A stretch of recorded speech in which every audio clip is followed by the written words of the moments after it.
Hello, everyone, and welcome to another episode of the Soul Centered CEO Show. I'm so excited to be joined this week by my fabulous dear friend, Baya Salmon-Hawk. Hello, and welcome, Baya, to the show. Hello. Hello. I'm very excited. Yeah, I want to share a little bit about your background, darling, just so that way people have a sense of, who you are, what you're about, and the magic that you're creating in the world. You're an EFT tapping specialist, a shamanic healer, integrative arts therapist who lives in the southeast of Ireland. Oh my gosh, beautiful. So gorgeous. You're an ordained priestess of the way in the Fellowship of Isis. You offer rituals, ceremonies, and rites of passage. You have an amazing online program called Body Magic, where you help women and men to learn how to embody themselves using your very own mix of shamanic healing and EFT tapping. So much goodness, and I want to dive right in. I think it's always fun to start with our stories, right? We're also storytellers, so this would be fabulous for you. Yeah.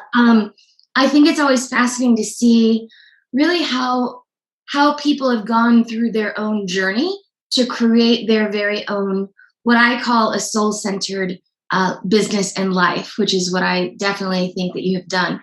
Would you want to just kind of share with us, some of those milestones that kind of got you from where you were to where you are now and the work that you're doing in the world? I would love to, because I'm a storyteller. Once upon a time, I was a serious, this is snippets, otherwise I'll be here all day. Once upon a time, I was a serious integrative art therapist in a mental health unit in the UK, worked for the NHS. And I loved the old art thing, but I was pretty traditional as a therapist. My is a psychotherapy background training. And my boss, who is a psychoanalyst, dragged me into an empty office one day and said, "Baya, have you heard of EFT tapping?" Very quietly. And I was like, what now? And he said, "You tap on your forehead and you feel better." I swear to God, this is true. And I said, you've lost it. You're mad. You're insane. What are you talking about? This is just a lot of nonsense. And he was very, he is a serious guy. He writes books and things. And he was like, no, this is amazing. You're not going to believe it, blah, blah, blah. So eventually he convinced me to attend the training. And lo and behold, I had a phobia of bicycles. This is a good story. Bear with me.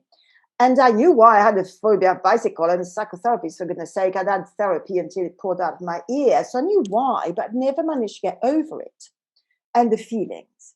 And I said to him, "Look, if this tapping on your forehead thing gets rid of my phobia of bicycles, I'll believe you." And lo and behold, it did. And that was the most peculiar thing, because I'll always remember that, because I was like, being a therapist, I was ready to tell the story. And the woman said to me, she said, no, I don't care how or why. I just want you to tap on, even though I am terrified of bicycles. I accept myself. The same night, I'm not telling you I love bicycling. Let's not get carried away here. It's not that important in my life. But that very evening, I went on a bike and I rode a bike. So I thought to myself, yeehaw, I was extremely overweight. I weighed 22 stone, 120 kilos, and I'd been overweight all my life. I knew why, but never made any difference, really. So I thought to myself, hurrah, I'm going to try it on me. Tap, tap, tap. Meanwhile, I did all the training that you could get. This was like 15 years ago. So I did all the training. I worked with Gary Craig, the guy who invented EFT tapping or created it or put it together. I worked with Roger Callahan, the guy who did the theory before. And I worked with all the big names. And I trained as much as I could in the UK. So I ended up training doctors, nurses, all over the UK with a particular blend that my friend, the psychoanalyst, and I put together. But it wasn't working for my body. Just wasn't. Never worked. It worked a bit and then it would stop. And then it worked a bit and it would stop. And it was infuriating, because I was actually teaching people how to use this technique. It wasn't working on me. And I decided, it's 10 years ago now, And if people tell you I'm 65, yes, and if people say to you that I'm in the menopause, premenopause, I can't lose weight, just don't believe a word of this, because I started this adventure when I was in the middle of menopause. So that's a bracket. So I thought, I'm just going to tap completely systematically, night and day, as often as I can remember, on the very fact that I don't want to lose weight, because I obviously don't, because I'm not stupid. I know how, I know why I'm overweight, I know how to lose weight, and I can't do it. So I tapped. And I realized that part of the reason it wasn't working for me is because I had no idea of who I would be without the weight. And I realized that you can tap, and most people who do that, I don't want to be judgmental either, but there is a lot of people teaching it or using it very mechanically. And in fact, you have to be very agile around EFT. It's an extremely good technique for flying, and there's very simple modalities that you can use to help your anxiety levels. But if you want to work with something that's quite complex, and weight loss is incredibly complex, because of course it wasn't about the weight, it was about my addiction to food. And of course, if you have an addiction to food, you have a big problem, because A, everybody tells you it's because you have no willpower. B, you can't stop eating. So if you've got an addiction to alcohol or drugs and you stop, you're a bit of a hero, aren't you, really? But if you've got an addiction to food, A, you can't stop eating. B, people just say, oh, well, you came to your senses if you lose weight. So I then started systematically working on this step by step. What would I be like if I lost 10 pounds? How would it change my life? And little by little, I made friends with my body. And that's quite emotional talking about that. Because between me and my body, there was such a story, a very complex story. And it had become its own justification of what was going on. And I had to really dismantle it and create a new story. And then start living it. And then, as I did all that, it was marvelous. I'm getting to the point. Bear with me, the story. Again, that's fine, great. So I did all that, lost 100 pounds, marvelous, and left the NHS. And then I thought, I don't want to be a therapist anymore. I'd done it for years. I was a bit burnout, to be honest. And I went and became a storyteller. Moved to Ireland, Brexit. I spare you the details. I'm French. Suddenly I was no longer welcome in the country that I'd lived in for 40 years. I had to apply for the right to reside there. So I moved to Ireland. And I became a storyteller by accident. Loved it. It was amazing. And I performed, I'm not a children's storyteller, an adult storyteller, in pubs and, in castles and such like. And then on the 10th of March 2020, that was it. As I'm sure you've experienced yourself, in 1 week, I had bookings the whole year, international festivals, local festivals. My heart still feels it. In 1 week, my business just went. Gone. Nothing. And still nothing. I mean, I couldn't do it now. I'm still not allowed to perform. So I thought, well, okay, fine. And I thought I'd go back to being a therapist, did some mental health stuff. And then by accident, totally, I said to somebody, I lost 100. Oh, no, sorry. I did it again then. So March 2020, I think to myself, okay, I have a choice. I can start eating and put all the weight back on again, because I know I will do that, because I know why I'm eating too much, when I eat too much. Or I could see whether it works again. I wonder what it would be like if I lost another 20 pounds. What would my body look like? Blah, blah, blah, blah, blah. So start again, do it. And then this January, I tell the story to somebody, as I do.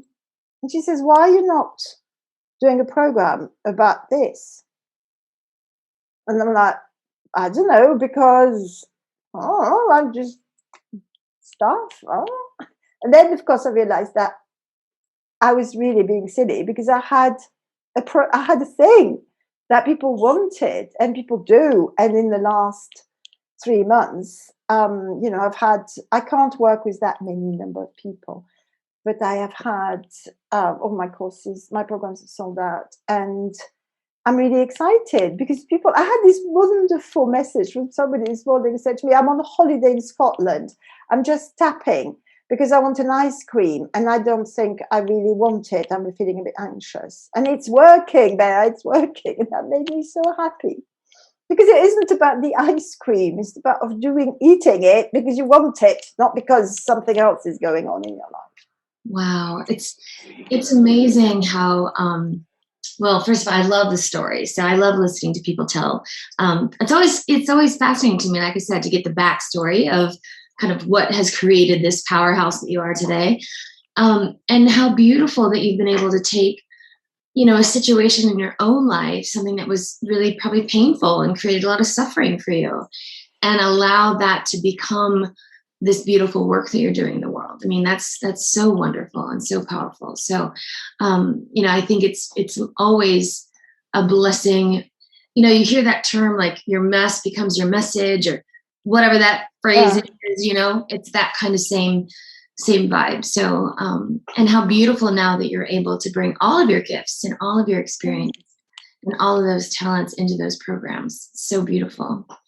Well, so what kind of people would you say are most, or is there a type of person that might find themselves most successful with this kind of technique and these kind of tools? Yeah, I think we always say it isn't the destination, it's the journey. And it's people who are intrigued, who are intellectually intrigued by how they function. And curious about what would be possible, because a lot of the work I do is to get people to accept where they are, obviously, because that's what EFT tapping is so good. But then start doing what I call future work, which is look at, well, where would you like to be? And it's people who are willing to explore that, but also to contemplate the fact that maybe where they think they would like to be is not actually where they want to be. You are with me there? Because what often happens, and it is, as I said, with weight loss, that, you have no willpower. I've got plenty of willpower, thank you very much. So there is this, if I lose the weight, I will become this willpowered person or whatever. And I will dress in a navy blue suit and I will be very powerful. I will whatever. And that's not you. Yeah. So you're trying to match something. That's not you. It won't work. Yeah. So I need people who are prepared to kind of dismantle that. Right. And also want to have fun with it, because it isn't that tragic, and are prepared to also sometimes remember stuff that happened to them when they were younger that is not so nice, because you do it very safely with EFT, but EFT doesn't re-traumatize people. Sure. But so this is sort of mixture, and I just, I have men, women, young people, old, I don't care. If you want to come and work with me, just give me a ring and we'll have a chat. And if we don't, because that's the thing, you don't have, if I can't work with people I don't like, and you can't work with people you don't like. Right. So give me a call, we'll have a chat, see whether we're compatible, whether we like each other or not. And if we do, then we'll take it forward. I love it. But if we, I love the word that you said, which I think is the key to pretty much anything that's transformative, is willingness, right? You have to be willing to try something new, try something a little bit different. And you're right. I feel like weight can have so many layers to it. And it can be, it can be about safety. It can be, like you said, about identity. It's who will I be if I have this weight, or if I don't, how will my life change? And I think there's also such a society expectation, if you will, right? Like, you've been this way your whole life. Who would you be without, as a thinner person or whatever, right? Or whatever, yeah. So I feel like what also I think is lovely is that you have so many different levels of skill. I mean, obviously EFT is kind of the wrapping, but you've got so many other um, pieces of, you know, not only education, but all of your years of experience in the shamanic healing and all these different modalities that you have, that you've kind of created this special, unique container. I mean, if I may talk about this link between EFT tapping and shamanic healing. I'm trained as a shamanic healer by Caitlin Matthews, who's an English. Look, she's Irish. She's going to kill me saying she's English. Sorry. But she lives in England. She's an international writer and specialist in Arthurian and Celtic myth. And she trained me, and I was very lucky because she trained me one-to-one. She doesn't really do that very often.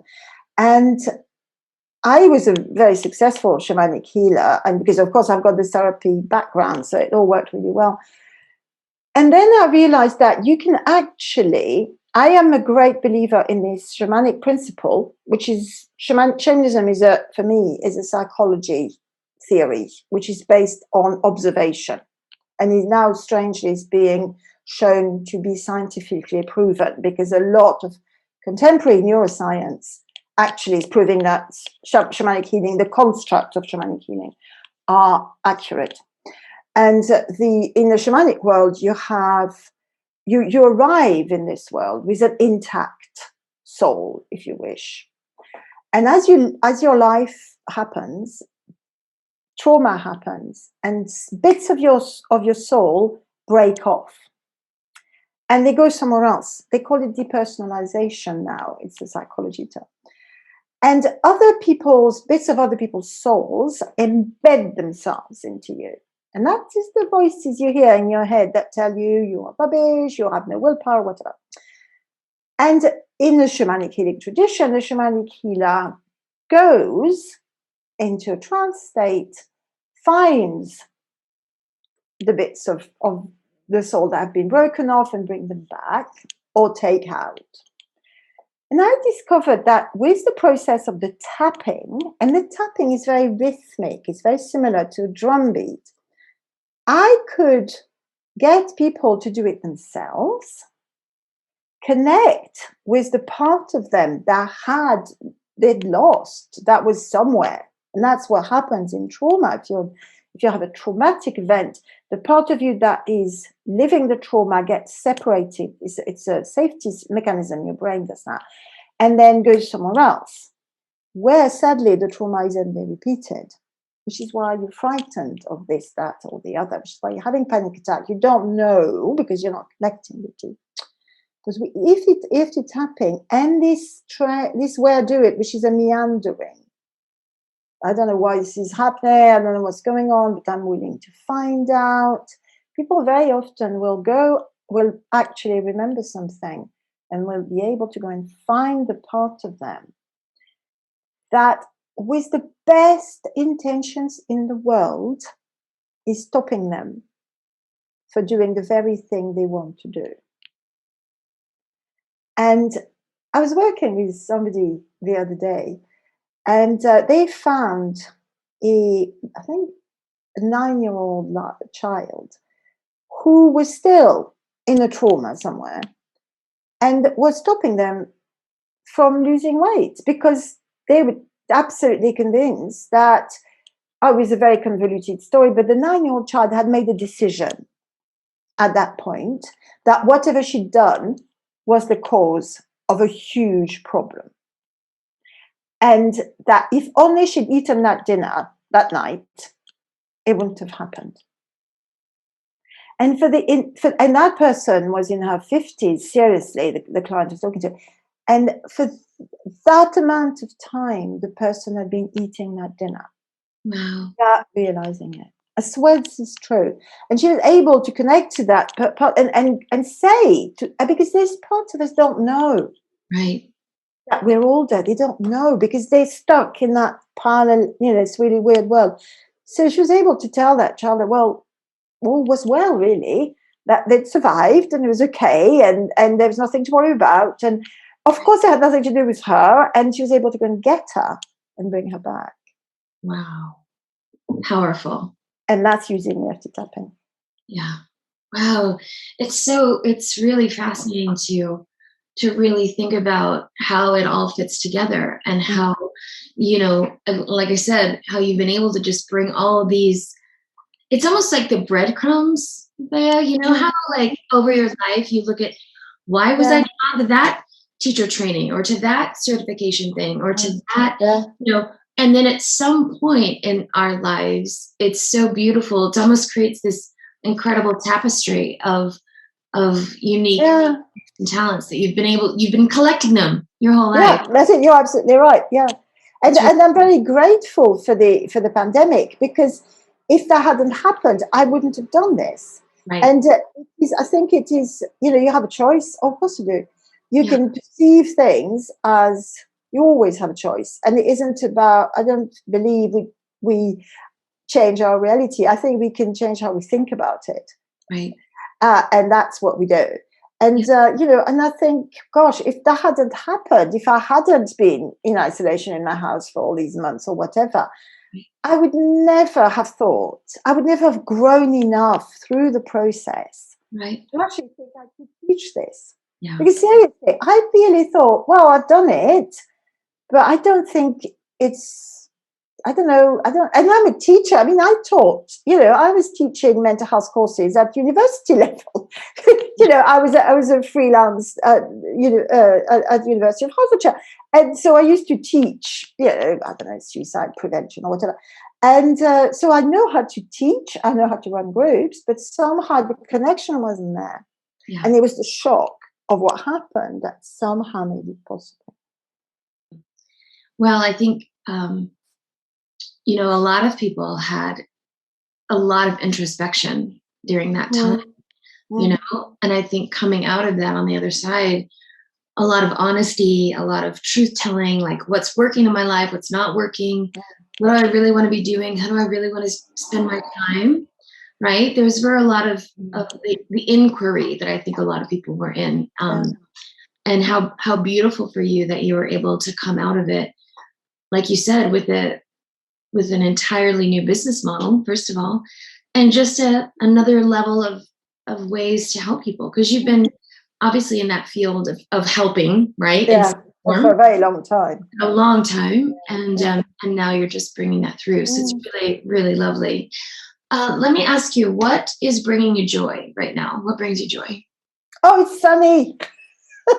The 5 days of sun in Ireland. 28 degrees centigrade, and because I come from the south of France originally, this is my weather.